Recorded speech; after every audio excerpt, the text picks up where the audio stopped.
buttons.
All right, I'll call the meeting to order at 7:02. Can we have a roll call, please?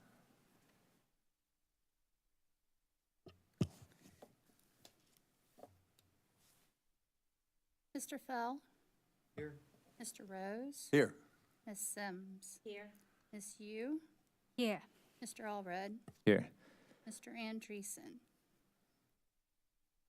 All right, so it looks like we have quorum. Any changes to the agenda? There are no changes to the agenda. All right, approval of the minutes. We have two previous meeting minutes for our review and approval. We'll take the first one. We'll take them one at a time. So approval of the minutes from the June 26, 2025.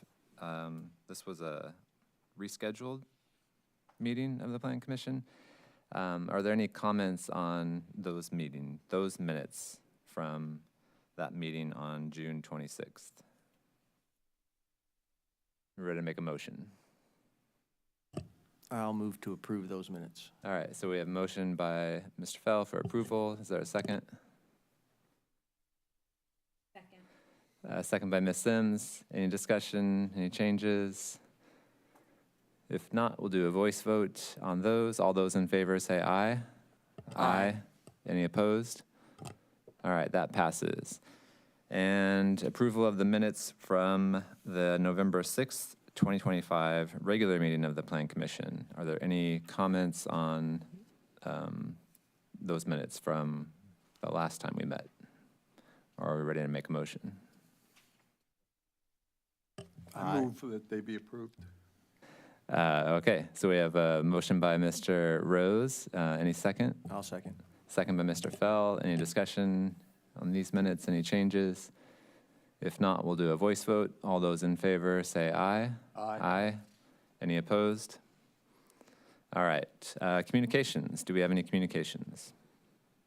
Yes, we received an email, which I will, which is before the commissioners this evening, and I will also read. This was an email received from Mr. Alejandro Laris on Thursday, December 18th of this year. It reads, my wife and I live at 902 East Main Street, Urbana, Illinois, 61802. We are unable to attend the public hearing today regarding the rezoning of the 904 East Main property. We wanted the city to know that we support the project from the animal hospital to expand its building into that lot. Neither my wife or I are familiar with the zoning rules regarding what is required to do that project, so aside from supporting the project, it is difficult for us to have a specific opinion on the rezoning question. Is the rezoning being requested the only and minimal change required to move forward with that project? Our only potential concern is that if, for whatever reason, the rezoning is approved but the expansion of the clinic is not, that at some point a new business may be constructed next to our home. Having one large business like the animal hospital is okay with us, but we think having two businesses on the street would fundamentally alter the character of our block. The animal hospital blends very well with all other residences and private homes in the block. If this concern could be taken into consideration, we would be most appreciative. Let us know if you have any questions for us. Thank you very much. That concludes the email. Okay, thank you. That brings us to continued public hearings. We have none.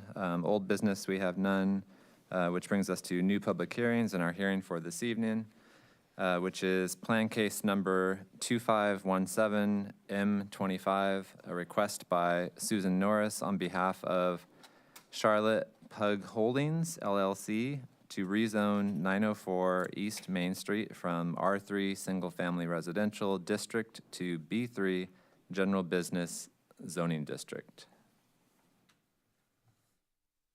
Do we have a presentation?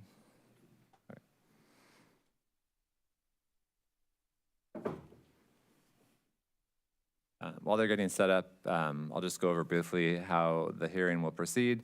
First, we'll have a presentation from staff explaining the background of the case and the standards that apply, and staff's assessment and recommendation of how the applicable standards have been met or not by the applicant. Then we'll have a chance for the commission to ask staff questions about the case, followed by an opportunity for the petitioner, that I'm assuming is who's in attendance this evening, for them to address the commission if they'd like. After that, we'll open up the public input portion of the hearing if we have anyone that shows up, and people have a chance to address the commission about the case. With that, I'll turn it over to staff. Thank you. Good evening, Chair, members of the Plan Commission. For the record, my name is Aimee Russi, Planner 2 with the City of Urbana. Tonight, I will be presenting the case number 2517-M-25.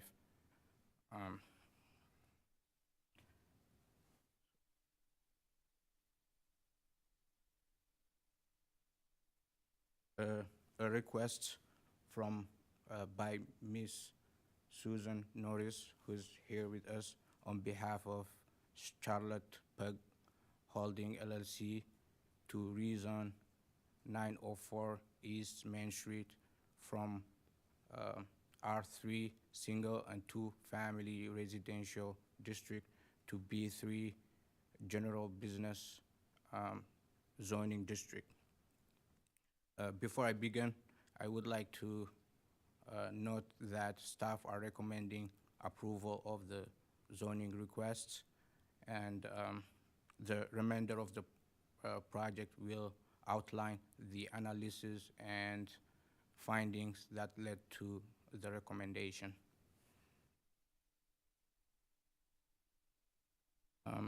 Let me begin with a brief overview of the rezoning. The applicant recently purchased the property with the intent to demolish the existing single-family structure and combine it with the adjoining property at 908 East Main Street, which they own and which is already zoned B3. The rezoning would allow the expansion of the Good Friends Animal Hospital and and align the zonings of the two parcels. Next, I would like to provide some background information on the site and its surrounding context. The property is the hashed rectangular lot. It's about 7,300 square feet and currently containing a deteriorated single-family structure planned for demolition, which was used by the city's fire department for training. It's surrounded by residential uses to the north, west, south, with the Good Friends Animal Hospital to the east, which is Zone B3.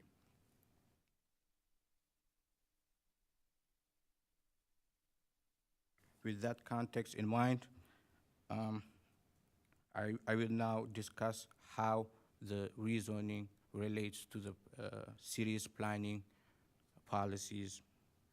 The 2025 Imagine Urbana Comprehensive Plan identifies the area as Neighborhood 1, where incremental redevelopment and small-scale commercial uses are encouraged. The rezoning supports Big Move 7, promoting incremental development, and Little Move 7.3, which encourages allowing small-scale businesses within the neighborhood. By aligning the zoning with the adjacent parts of B3, the rezoning supports the city's planning direction for the area. I will now summarize the staff's evaluation using LaSalle and St. Clair criteria. I will not go through each criterion, as these are explained in detail in the staff report. Instead, I will highlight major themes. So first, we have compatibility.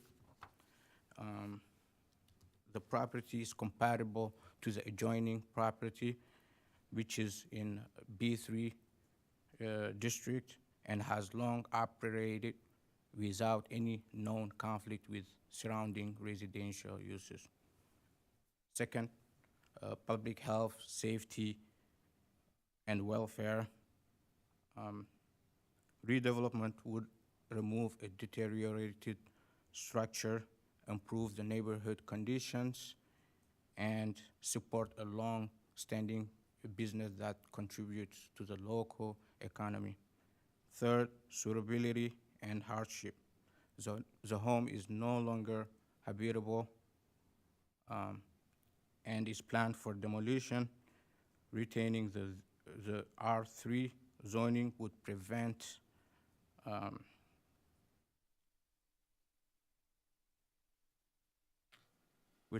the reasonable redevelopment of the site in conjunction with the adjoining property. Last, planning intent. The request aligns with the city's comprehensive plan goals and planned direction for the neighborhood 1. Based on this analysis, staff identifies several key findings.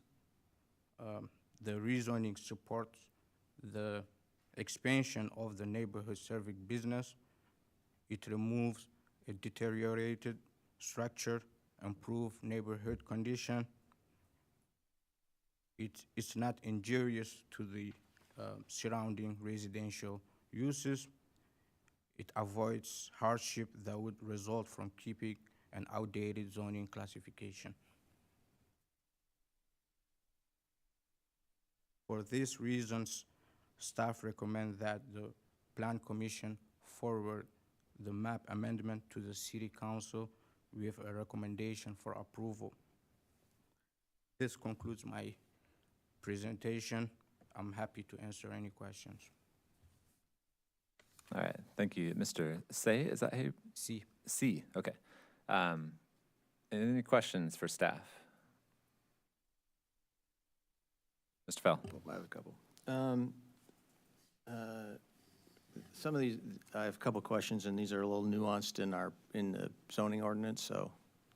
The first one is, well, what's the side yard setback here? I don't have a zoning ordinance in front of me, so just out of curiosity. And the follow-up to that is, some of our districts have a different setback if you're abutting a residential use as opposed to a business use. I'm just wondering what that setback is. So in an R3 residential district, the minimum side yard in feet is 5 feet.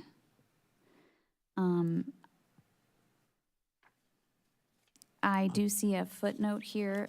It's directing us to a section in the ordinance that I don't have in front of me, but the minimum side yard requirement in the R3 district is 5 feet, and in the B3 zone, the minimum side yard is also 5 feet. Okay, and there's no footnote if it's abutting a residential use in the B district?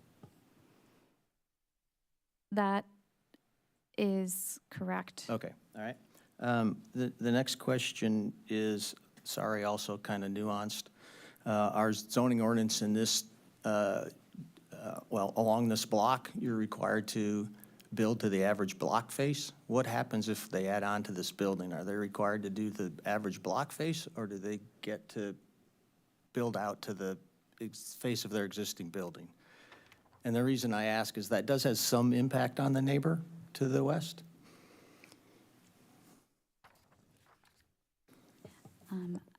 I am not able to answer the question on the block frontage Okay, at this time. all right. Then the last one is, I think, easier. Okay. The alley that kind of shows up on the north side, that's been vacated, it appears, correct? Okay, that's just a question. All right, that's it. Thank you. Other questions for staff?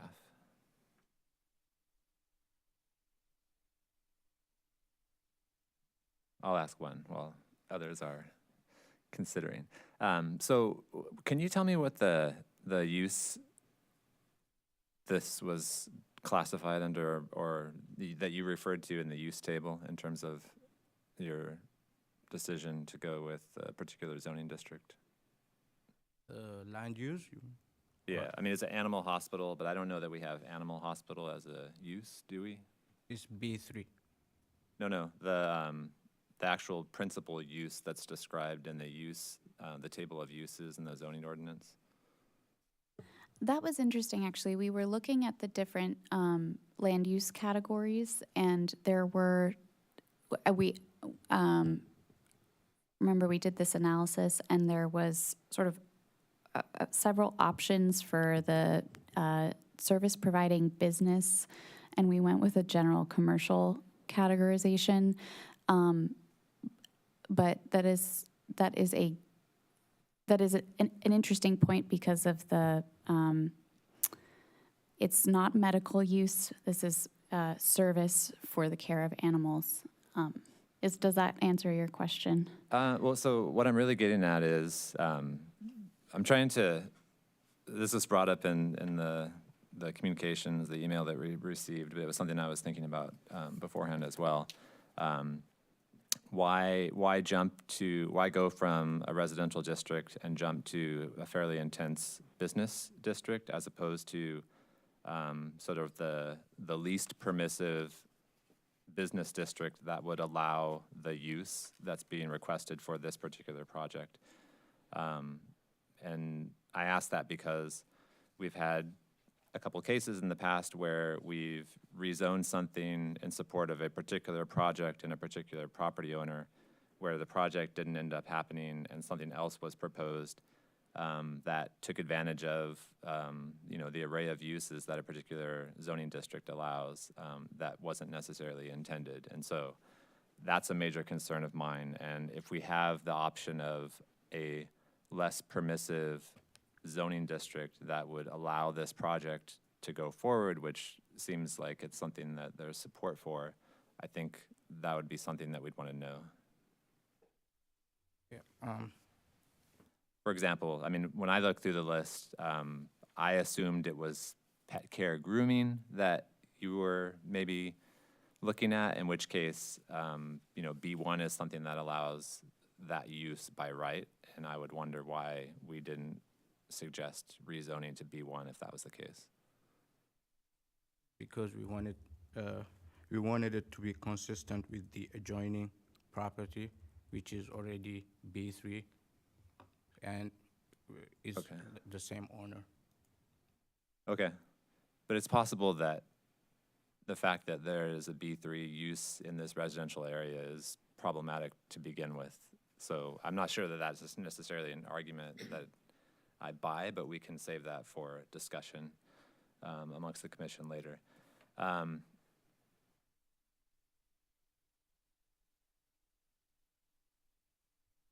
Any other questions? Just for awareness, I'm trying to bring up the table for everyone's edification.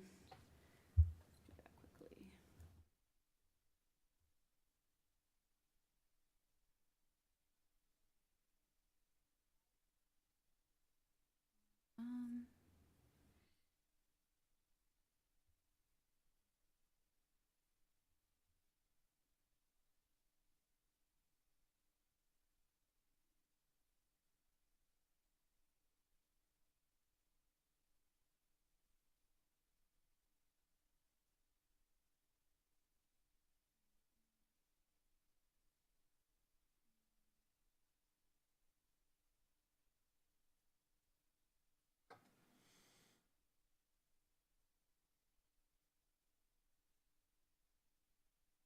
Okay, we can refer to this as needed through discussion. Okay. Another question. So you mentioned, or you showed on a map that the place type in the recently adopted comprehensive plan's future land use map shows this area as being classified as neighborhood 1. Are you saying that you think the B3 zoning district is something that is a good fit within the general description of the neighborhood 1 place type? Is that your assessment? Yes, because it's compatible, again, with the adjoining property, which is B3. It removes deteriorated structure and improves the neighborhood's conditions. And also, it prevents hardship that would result from, keeping the outdated zoning classification. Okay. Thanks. Any other questions for staff?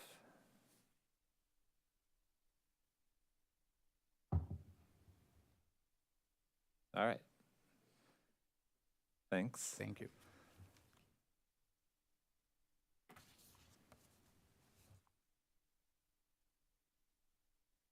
Okay, so at this point, we'll offer the opportunity for the petitioner to come forward and address the commission if you'd like. And if you could just state your name and. Hi, I am Dr. Susan Norris. I am one of the veterinarians at Good Friends Animal Hospital.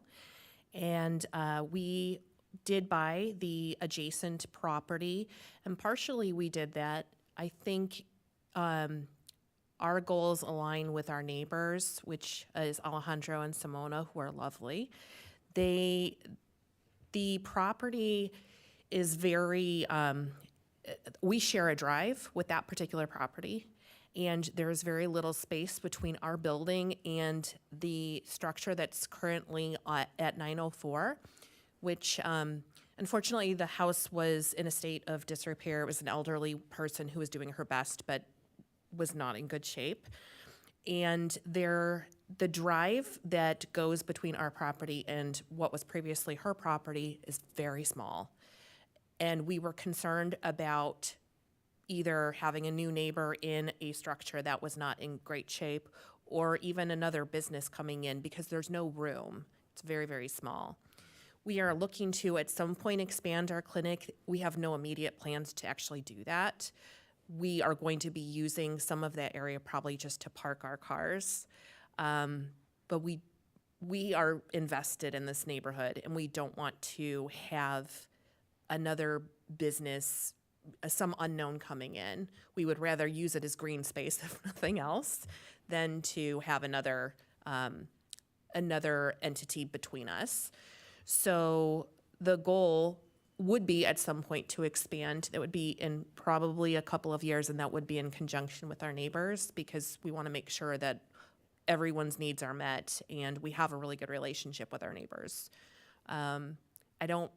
The zoning to me doesn't really matter. Whatever is, the right thing to do for our community is fine with me. And that includes our current zoning for our animal hospital. If that needed to be changed, I'd be open to that. It makes no difference to me. And I'm happy to answer any questions. Thank you. Any questions for the petitioner? All right, thank you. Thank you. Issue? Did you have? Oh. Okay. Was there something else from staff? I would actually be curious if the petitioner could describe the uses of the current veterinary clinic and what that encompasses. Sure. Right now, we do exams. We have a surgery area, so we provide surgery. We do have 4 boarding runs, but we don't do like regular boarding. It's usually more of a medical board situation if we have a critically ill patient who's hospitalized. It's not we wouldn't, for example, take John Doe's animal who doesn't utilize our clinic to board their animal. We are cognizant of the barking and things like that, so that's not our service. So it's really care, routine care, hospitalization, intensive care, surgical, kind of everything within an animal hospital. Does that answer the question okay? Thank you. Yeah, I was curious if there was on-site boarding, so appreciate that So detail. there is technically, but again, it's medical. Perfect, thanks. Thank you.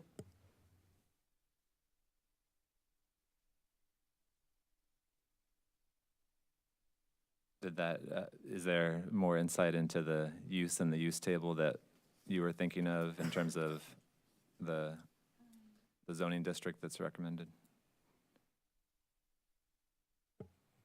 I would welcome commissioner discussion on that point, but I will also be reviewing the use table as we speak. Okay, sounds good.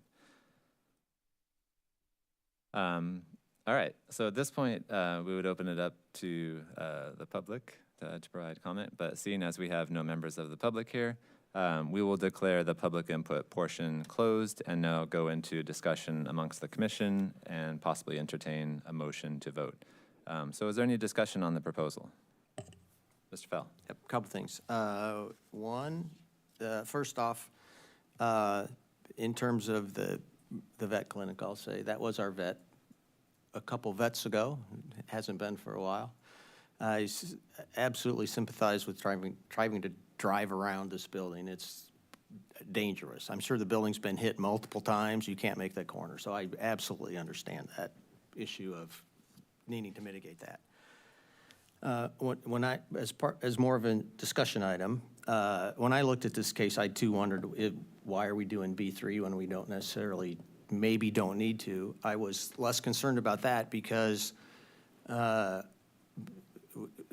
we try not to spot zone places, and if we zone this something else, we've now spot zoned 2 different pieces of property. We made the problem worse. We compounded our what I think is a problem to do that. And additionally, admittedly, I did not get out the zoning ordinance to look.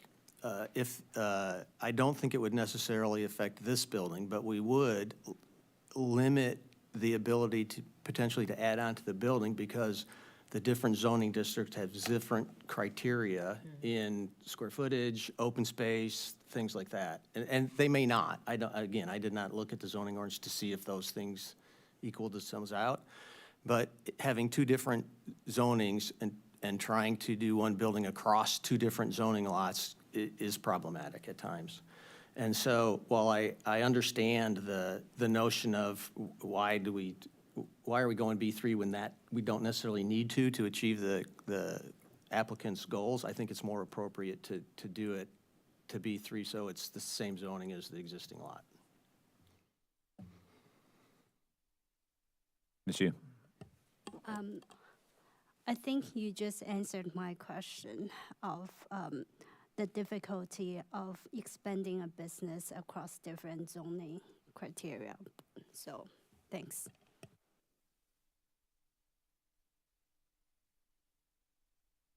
Also my question. Okay. Yeah, I mean, that's something I hadn't thought of, but I am still concerned about rezoning something for a particular project and a particular owner where if that project and that owner goes away, doesn't happen, or something happens in the future, the list of permitted uses in this zoning district are quite extensive, and many of them are not, to me, appropriate for a residential neighborhood, to include things like a liquor store, a tavern or a nightclub, and so on and so on. And so I don't know how the original animal hospital came to have B3 zoning. That may or may not have been a mistake when that was done, but I don't know that we want to compound that mistake by rezoning another parcel that could, at some point in the future, create more problems. So that's my concern. When I look at the description of Neighborhood 1 in the comprehensive plan, B3 zoning in general doesn't fit with what would be allowed. The uses of the B3 zoning don't fit within the intended development types or place types within that place type. I have some Sure. information for you. Yeah. I actually think I do know why it was zoned B3. Prior to it being an animal hospital, it was a gas station. And so, because we have to do some steps with the EPA, because there are buried gas tanks on the property. And so I don't think, that's why I think it was done. I don't know if that helps, but I don't think it changed when the clinic was purchased. Okay. And I believe that was in 1988 by Dr. Cole, formerly Dr. Lipton.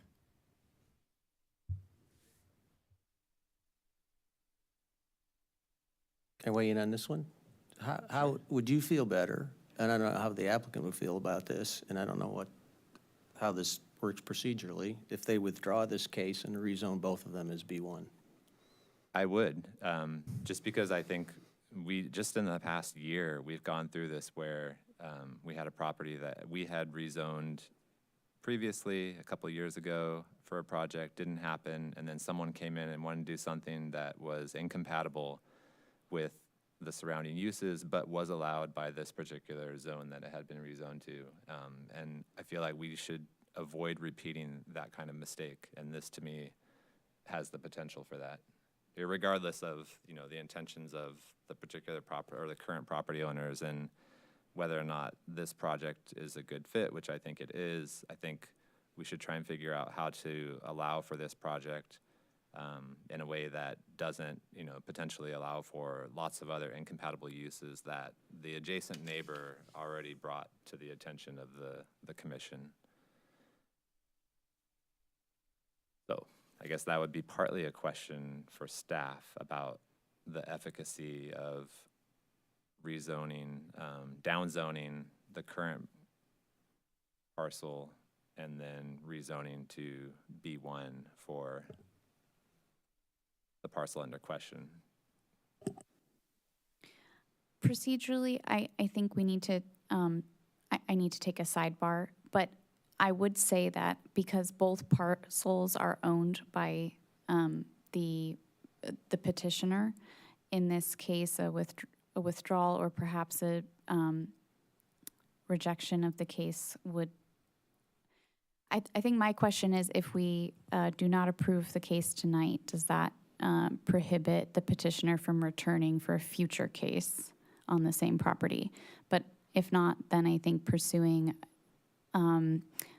a rezoning of both parcels is feasible, given that there is no development time pressure and the petitioner controls both parcels. So I'm sorry, I'm answering a question with a question, but in terms of the intent, I hear what you're saying. I think it could be appropriate. I just need to confirm. I don't know. Could I absolutely do not want to speak for the petitioner, but if they were agreeable to just withdraw the case, then we haven't done anything with it.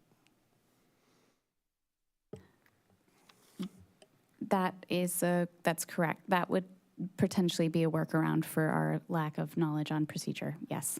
Thank you, Mr. Fell. So procedurally, we could take no action and say continue the case, and in the meantime, you could either find the answer to your question. No, I do think it needs to be a new case. So I think we would need to issue a new case number, and we would need to issue legal notice, because it would affect the 250-foot boundary, for example, for the noticing requirement. Our legal ad would change because the parcels would have an additional legal description. So I guess I do think it needs to be another case. I just think that I don't know how, if the commissioners just decide not to take action, I don't know. It needs to not be new business anymore. Then it needs to not be old business. I think we have to reject the case. Can I ask a question? Can we continue the case to the next meeting, and then the petitioner has between now and the next meeting to decide if they would like to withdraw the case? I think it would just withdraw it before the next meeting, and tonight we just continue the case to the next meeting, and they can withdraw it before that meeting occurs. I think that works. I think that as long as we're all in the understanding that if there were to be future action that would include both parcels, then it would need to be a new case. Yeah. Right. Okay. Yeah, that's what I understood. I was asking more if we continue it and then give them time to withdraw, because I don't think we can withdraw the case live during the Plan Commission meeting. Thank you. Yeah. Can I ask, Ms. Sims.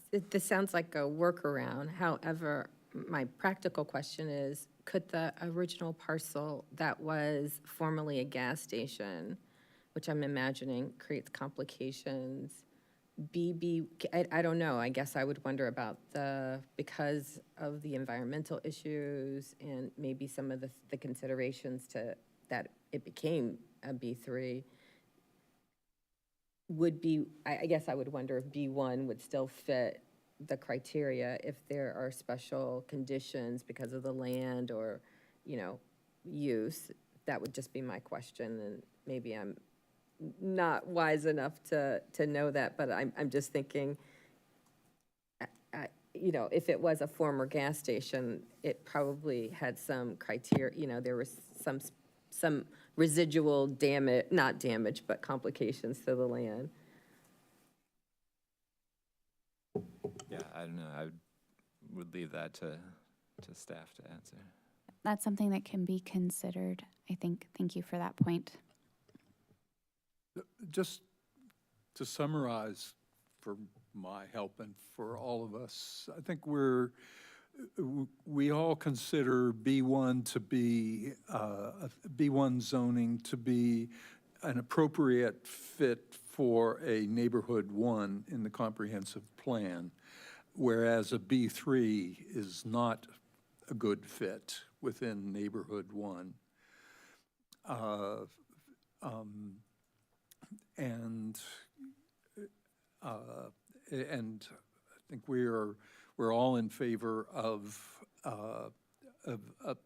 permitting and indeed encouraging this particular use at this location and facilitated by, however we can facilitate that with an appropriate rezoning decision is good. And I think the last mention for procedure, continuation and putting it in the hands of the applicant for how to bring about the best outcome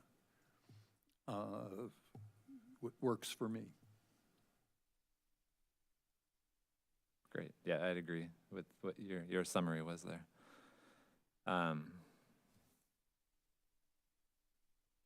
All right, in which case, it sounds like we are ready to make a motion.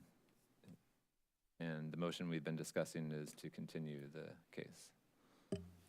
I'll move that, I'd have to read it, probably. Sure, I'll move that we continue Plan Case 2517 M25 to the next scheduled meeting of the Plan Commission. The next regular meeting of the Plan Commission. All right, so we have a motion by Mr. Fell. Is there a second? Second by Ms. Sims. All right, any discussion on the motion? So our intention here, I think, is two things. One, to give staff a chance to look into some of these questions that were raised, and then two, to give the opportunity for the petitioner in discussion with staff to figure out the best way forward, one of which would be withdrawal of the case and reapplication to rezone both properties to the B1 zoning district. All right, any other discussion on the motion? All right, it seems like we're ready to vote then. Can we have a roll call, please? Mr. Rose? Yes. Ms. Sims? Yes. Ms. Yu? Yes. Mr. Allred? Yes. And Mr. Fell? Yes. All right, that motion passes. That brings us to new business. We have no new business, audience participation. You are, I guess, members of the audience at this point. If you wanted to address the commission about something other than this case, you could, but, okay. Staff report. We do not have a staff report this evening. Instead, we will have a very abridged study session. All right, and that brings us to our study session then.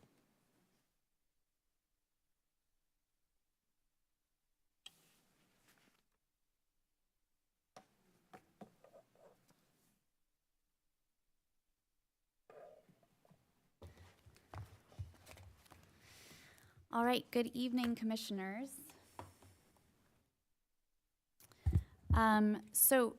Before you, you have a few handouts that were left on the dais for your awareness. Tonight, I'm going to be talking about, this is really a study session light. It's kind of an introduction of work that Dustin Allred and his plan-making class conducted over the fall semester, this most recent semester here at UIUC's Urban Planning Program.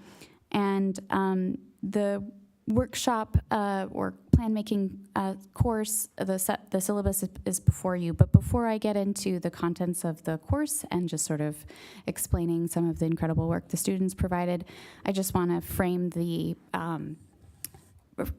Philo Road Corridor conversation. So as you all know, the Philo Road Corridor used to be a thriving commercial district, perhaps several decades ago, actually, at this point.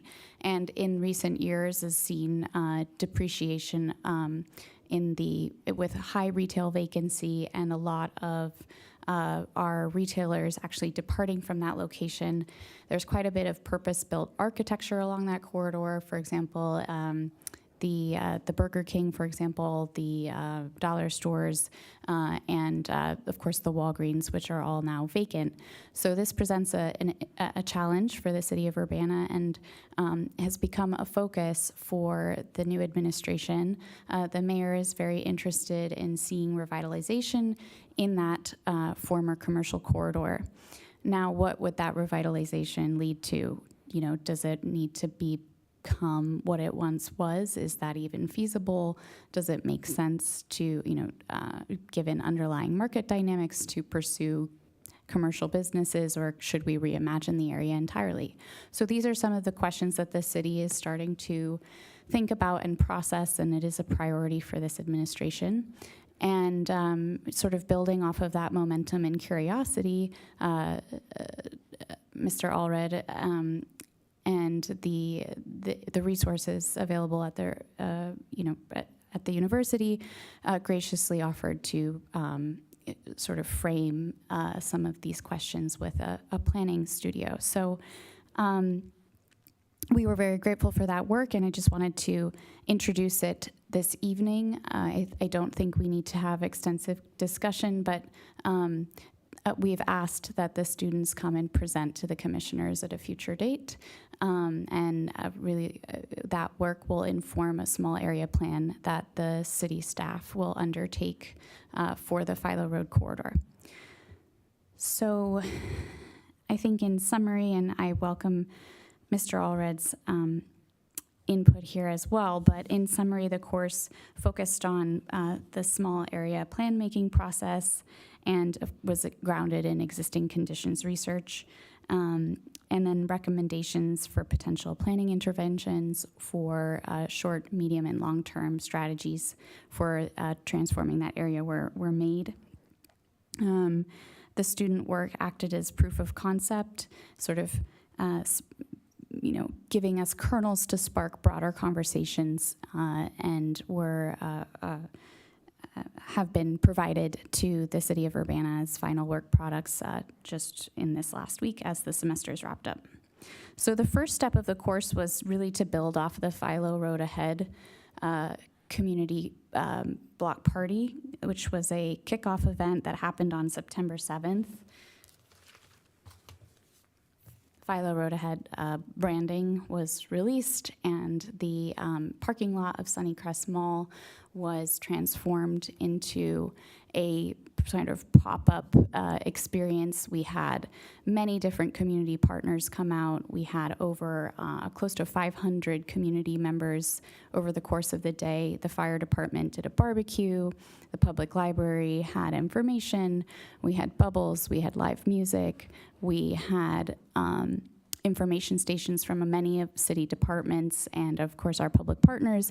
And the students were able to build off of that opportunity and created several engagement sort of stations. The first of which was a mapping exercise, which sort of grounded the community feedback based on commonly traveled paths and areas of activity, sort of activity nodes, and then also hosted a series of casual interviews to get community feedback by asking questions and engaging in conversation with members of the community. All of that was reported and synthesized and summarized in one of the handouts that you have in front of you. But those conversations really helped ground the students in the context of the community, and also to think about what Urbana in a broader sense might find useful there. And then secondly, our group of the students built off of the Philo Road Business District Revitalization Action Plan final report, which was produced in February of 2005. So 20 years ago, this report kind of identified the characteristics and grounded it in data. And very interestingly, there's actually sort of, even in this 2005 report, some shadows of what is to come. There was already a sort of a decline of the retail vibrancy in that area. And so some of the students actually went back and looked at this report and kind of refreshed data that had originally been used in 2005. So another excellent exercise in kind of contextualizing the challenges for that corridor. And then finally, I think the latter part of the semester was really devoted to producing those work products that could be used to spark those conversations and reimagine the area. And the students provided recommendations across economic development with a focus on mobility, property ownership, and they also did vacancy analysis. From the economic development angle, we also got some analysis on the feasibility of TIF there or a business association with very helpful timelines and sort of thinking strategically about partnership building along the way and how, it's a very long process to actually create a TIF. Then there was some ideas for tactical urbanism, which were maybe more short-term interventions that could be used with, require fewer resources. The tactical urbanism recommendations are before you as well. That was received very well from city staff or by city staff because it's sort of a continuation of the success that we had with the Philo Road Ahead event. And there's sort of more ways to continue that work while still, it's not a block party every time. There are other ways to engage folks in low-cost, high-impact interventions that utilize existing partnerships with nonprofits or even businesses. And then also there were some spatial planning recommendations which reimagined the area as a residential corridor or a neighborhood as opposed to a fully commercial corridor. And so those explorations in housing typology and residential neighborhood were very interesting and certainly sparked a lot of conversation. So all of this is to say we really appreciated the work, and the staff will take some of that analysis, especially that existing conditions work, and it will inform, the future small area plan and additional work that we do in the area, so it's much appreciated. But I think tonight basically serves as an opportunity to present this, and again, we would welcome the students presenting to the commissioners in more detail, and then we will have future conversations led by staff on the development of the small area plan. So, all in all, that concludes the presentation or study session. Great, thank you. Any questions for staff on this?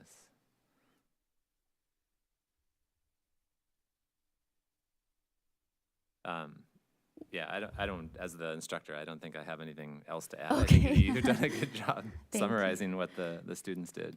I would just say that this is the work that the students did, in particular, the latter half, the tactical urbanism, and then economic development, and sort of thinking through scenarios of redevelopment, were not necessarily recommendations to the city. They're meant to be more sort of materials that could be used to engage stakeholders and the community and the neighborhood to sort of get the conversation going, as opposed to just asking people, oh, what do you like about Philo Road, or what would you like to see different, right? Give them some concrete things that they can respond to. So one of my questions was going to be what the city's long-term approach to this was intended to be, and it sounds like a small area plan is the process and the eventual outcome of this. Could you describe a little bit for us what you think the role of Plan Commission will be in that, and then what the eventual procedural sort of outcome will be? Will this be something that's adopted in some way? Will it be something that's adopted as an amendment to the comprehensive plan? Or if you've not thought that through, that's fine too. But. Well, no, I appreciate you bringing that forward tonight. I don't have an answer for you, but I've watched previous Plan Commission footage from previous meetings, and this topic of discussion has come up before. I think it's very important that we enter the small area plan making process with a fully baked idea of how it will be adopted if necessary. And I would like to address that the small area plan is identified in the comprehensive plan as one of our near-term goals. So I think that's a very interesting question. to be honest, from a department perspective, the objective has been to staff up and stabilize the planning division first. Now, from a before embarking on a small area plan, we also have a housing study happening, which we've engaged RPC to provide professional services for that. I do believe the housing study will be very informative for any future planning work. So I'm almost seeing it as a housing study going first, or at least starting first, then the development or beginning the development of the small area plan, and then while keeping the comprehensive plan sort of as our guiding document through all of those stages. And then to answer your initial question about the overall vision of the Philo Road area, I don't know that we're fully ready to, we haven't landed on a vision or a strategy. We're still in the listening phase and study phase. There is a internal Philo Road working group, which is meeting monthly to sort of keep momentum building. And we are obviously looking at immediate stabilization of some of the retail and commercial assets. That's a priority. But in terms of a longer-term vision, that's certainly still in development. I can tell you with confidence, though, we do not want Philo Road to be this self-storage capital of central Illinois, which seems to be happening. So there's definitely, there's a lot of, the goal is to have a vibrant community that really benefits the city as a whole. Maybe with that housing study, we can also do a self-storage need study that can give us some insight into that market. Only kidding.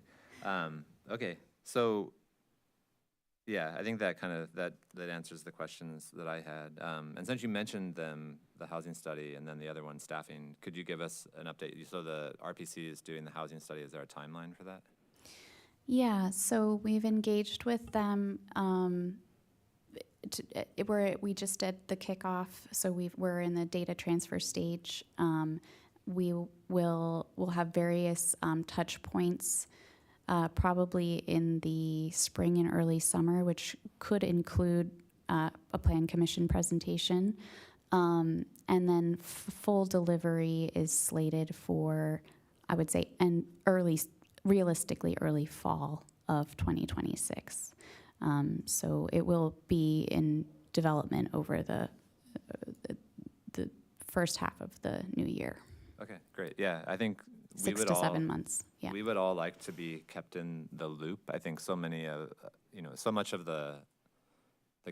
of the cases that come to us and the recommendations that we make hinge on housing and, the need for certain types of housing. So having that information, I think, is important for the work that we do.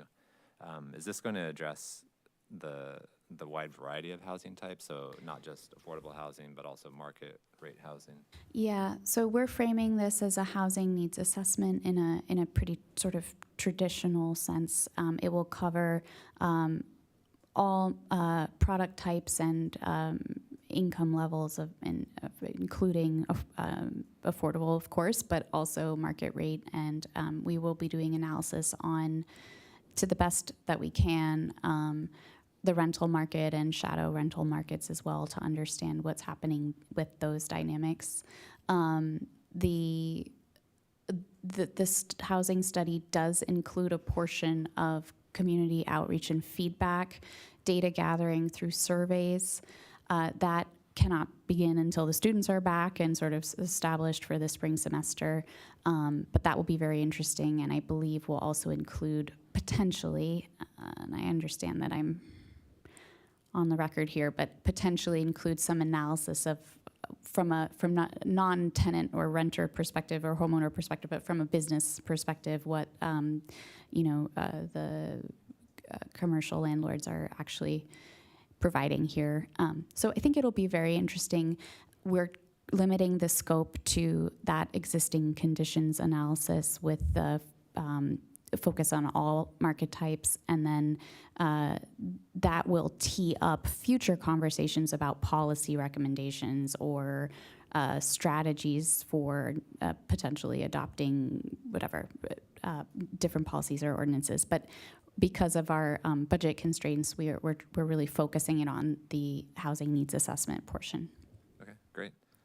And then lastly, could you give us an update on staff? So we have Mr. C, who's... Yes, we have Mr. C, who's joined us from St. Paul, Minnesota, and this is his third week. So he's jumped right in, which is highly appreciated. We've extended an offer to a Planner 1 candidate who is also coming from out of state, and should she accept, would be bringing historic preservation expertise to the team, in addition to a wide range of other municipal planning expertise. But I think that will serve us well. In terms of other staffing in the department, I don't know if that's what you wanted to know. We're working on that too. I will no longer be wearing all the hats, and I'm very, very, very happy that we'll be looking at a stabilized planning division soon, with the plan to release a job posting for a principal planner early in the new year. Okay, great. Any other questions for staff? Did you have a question? So I had just maybe a small question, and I'm going to have to leave. But I am listening to the timeline, and I'm also aware of the area a lot, right? And I guess I'm curious, and maybe I've missed this, but has there been, do we know, I can anticipate many different reasons why the Philo Road corridor is having so many challenges and has had so many challenges. But do we have data about like why CVS left, why Walgreens left? What were economic variables? Maybe what were sort of messaging and media around the area variables? I mean, the corridor actually was impacted by a lot of,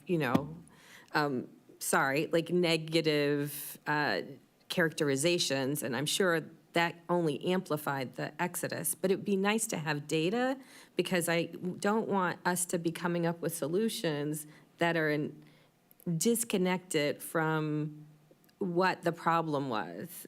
And I think that there could be some maybe interim solutions that might address some of the problems that may not be complex, right? Because there were a lot of small businesses in Sunnycrest, and I think that would be a wonderful, there's a big push for entrepreneurship and a lot of different efforts in that way.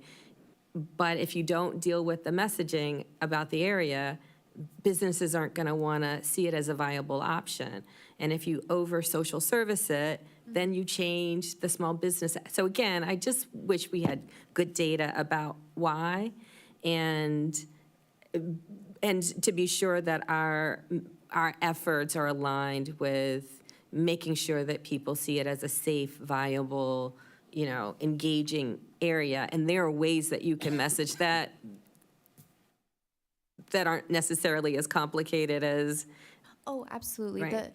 The city's efforts in that area are not will not wait for the small area plan by any means. No, the messaging and communication is core to the mission of this administration. And I also agree that any recommendation should be grounded in data, and we're certainly in that phase now. From an economic development side, we are going to be conducting a void analysis to understand what potential retail opportunities are underserved and could be located there. And then we are also, we've had several conversations with the broker community. They certainly tell you everything that you need to improve and the challenges that have been faced. And it's been those have been very valuable conversations. And we are also anticipating reaching out to some of the larger sort of corporate entities to understand their decision, understanding, of course, that they're not obligated to tell us, but you can at least ask, and then if they don't reply, they don't reply. But that's also certainly part of the strategy, so I appreciate that input. Thank you. Yeah. All right. With that, we are adjourned at 8:05. Thanks, everyone.